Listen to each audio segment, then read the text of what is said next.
इंदिरा गांधी, ये नाम सुनते ही आपके जहन में सबसे पहले क्या आता है? भारत की पहली महिला प्रधानमंत्री, एक पावरफुल महिला, आयरन लेडी, 1971 भारत पाकिस्तान युद्ध, 1975 आपातकाल या फिर ऑपरेशन ब्लू स्टार। ये वो घटनाएं हैं जो इनके नाम के साथ जुड़ी हैं। लेकिन इसकी शुरुआत कैसे हुई? कैसे इंदिरा गांधी प्रधानमंत्री बनी? आखिर क्यों के कामराज खुद प्रधानमंत्री नहीं बने? पॉलिटिकल किस्सों की इस कड़ी में आज हम इन्हीं सवालों पर बात करेंगे। भारत ने 60 के दशक में अपने दो बड़े नेताओं को खोया था। 1964 से 1966 के बीच महज 2 सालों में भारत के 2 प्रधानमंत्रियों का पद पर रहते हुए निधन हो गया था। उनमें से एक थे पंडित जवाहरलाल नेहरू और दूसरे थे लाल बहादुर शास्त्री। नेहरू की मौत के बाद शास्त्री को प्रधानमंत्री बनाने में तत्कालीन कांग्रेस अध्यक्ष के कामराज ने महत्वपूर्ण भूमिका निभाई थी। लेकिन शास्त्री की मौत के बाद देश का अगला प्रधानमंत्री कौन होगा, इसकी चर्चा जोर पकड़ने लगी और देश के सामने नेतृत्व का संकट पैदा हो गया। और इस समस्या से उभारने के लिए जिम्मेवारी सौंपी गई के कामराज को। दिलचस्प बात यह है कि उन्होंने ये फैसला फ्लाइट में सोते हुए लिया था। राजकमल प्रकाशन से छपी वरिष्ठ पत्रकार कुलदीप नैयर की आत्मकथा एक जिंदगी काफी नहीं में इस किस्से का जिक्र मिलता है। इसके मुताबिक लाल बहादुर शास्त्री की मौत के बाद देश का अगला प्रधानमंत्री कौन होगा, ये तय करने के लिए के कामराज चार्टर्ड प्लेन से दिल्ली जा रहे थे। इस दौरान उनके साथ उनके ट्रांसलेटर आर वेंकटरमन भी थे। कुलदीप नैयर अपनी आत्मकथा में लिखते हैं, वेंकटरमन ने मुझे बताया कि विमान के उड़ान भरते ही कामराज सो गए थे।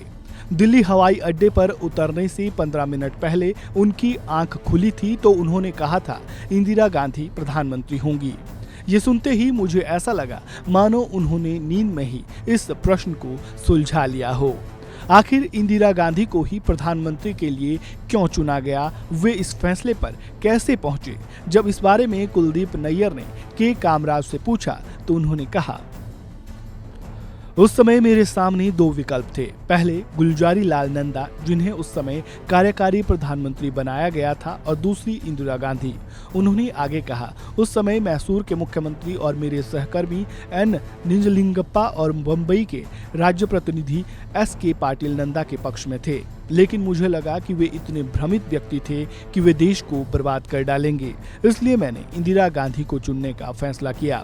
उस वक्त सभी लोग मुझे इस फैसले के खिलाफ नसीहत दे रहे थे।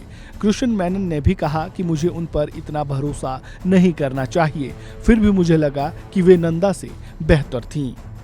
ये वो दौर था जब कांग्रेस पार्टी के दिग्गज नेताओं को ओल्ड गार्ड या सिंडिकेट कहा जाता था। वरिष्ठ नेता चाहते थे कि प्रधानमंत्री उनमें से ही कोई बने। कामराज एक तरह से वरिष्ठों में सबसे ऊपर थे, फिर वह प्रधानमंत्री क्यों नहीं बने? इसका जवाब नैयर अपनी किताब में देते हैं। कामराज ने टूटी फूटी अंग्रेजी में मुझसे कहा था कि भारत के प्रधानमंत्री को हिंदी और इंग्लिश दोनों आनी चाहिए। मुझे दोनों ही नहीं आती। हालांकि इसका दूसरा पहलू भी है। कामराज के पुराने सहयोगी और मद्रास के मुख्यमंत्री के रूप में उनके उत्तराधिकारी M भक्तावत्सलम ने नैयर को बताया था कि कामराज को डर था कि अगर मुकाबले की नौबत आई तो वे मोरारजी देसाई को नहीं हरा पाएंगे, जो उत्तर पश्चिम के थे। लेकिन उत्तर प्रदेश की होने के कारण इंदिरा गांधी उन्हें आसानी से मात दे सकती थी, और ऐसा हुआ भी जब आगे चलकर मोरारजी देसाई ने अपनी उम्मीदवारी वापस नहीं ली और इंदिरा गांधी के खिलाफ चुनाव लड़ने का फैसला किया, तो उन्हें हार का मुंह देखना पड़ा। मोरारजी देसाई को 525 में से 169 सांसदों का समर्थन मिला था और इस तरह इंदिरा गांधी देश की पहली महिला प्रधानमंत्री बनी। तो ये थी कहानी इंदिरा गांधी के प्रधानमंत्री बनने की, और के कामराज खुद प्रधानमंत्री क्यों नहीं बने उसकी। इस वीडियो में फिलहाल इतना ही। आपको जानकारी कैसी लगी कमेंट बॉक्स में राय जरूर दें, और इसी तरह की मजेदार और रोचक जानकारियों के लिए वन इंडिया को सब्सक्राइब करना बिल्कुल ना भूलें।